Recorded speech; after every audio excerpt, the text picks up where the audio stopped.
Let's go through how to optimize our call to action performance. So, what we really want to do with each of our processes when we're looking at marketing is optimize each step. There's two options that we can take. We can do more or we can optimize. Now, for most initial cases, doing more is better. And for most online PTs, going from 0 to 1 per week is doing more. So, once we get to a certain point of CTAs, we need to then start optimizing to get more out of each individual call to action. So there's a couple of different ways that we can do it. The first one is A/B split testing, which is a classic marketing technique that's been done since the beginning of marketing to optimize which approach is going to be best.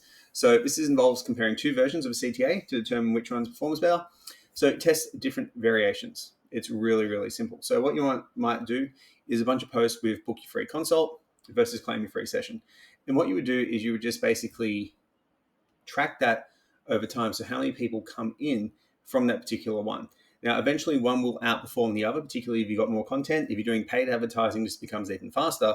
But what you do is you work out which one is better.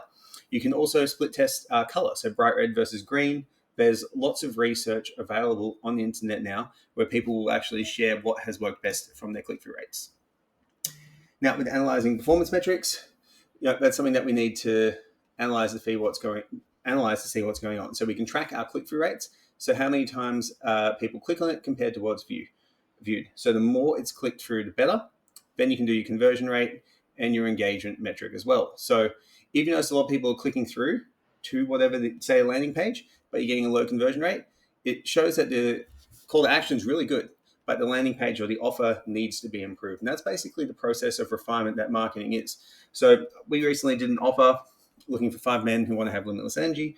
And what we did was a very, very simple post. It was an Instagram story post. And people clicked through at a rate of about $3 a lead, which is really, really good. It started at 1 and went up to 3 over a period of time, which is the general rule of thumb.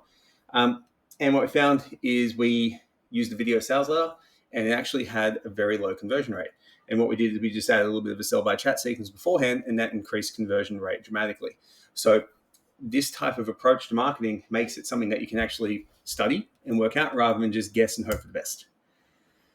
Now, the design can make a difference. So you want to use contrasting color, optimized button, and clear, compelling text, okay? You want to be bright. You want it to stand out a little bit. And if you can do that on the CTA, it's going to make a lot more people likely to click on it.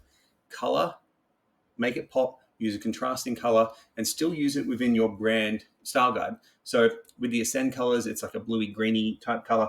Orange is its contrasting color. So for our click-through buttons, orange, which is also to create brand identity across all the platforms, is the color of my personal brand.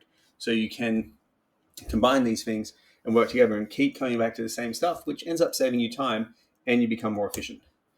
Now, enhancing your CTA, that can actually change to where you place it. Position prominently. If you're doing it down the bottom of the page and people have to scroll down to it on a lead page, they're not going to do it. Okay, so in the middle of the page is really good. Before the fold, which is when you scroll down, the fold is the first part that actually comes up. These are the basic rules of where to put your CTA to get more leads. Now, personalizing CTAs, you can do this as well. Dynamic content, probably not ready right now in our processes as a PT, but you can do this over time if you're looking at, say, a free trial for particular users. You might do this if you have an offer that's already prepared, but for this one, I wouldn't worry about it so much at this point in time. And then finally, look at feedback and adjustments. So you'll see that you can ask your customers literally what it is. You can see where people are clicking on, where they're not clicking on, change it. It gives you feedback all the time, very, very quickly on what to do. And then you can do different ones across each platform. Now, generally, because what we're doing is we're offering, a free trial or a free consult call or whatever it is quite easy to do these, to test these. It doesn't take too long, and it's literally going to be color and size as our main thing. What happens with our offers is generally CTAs work the same across all different channels, so you don't need to worry about changing that.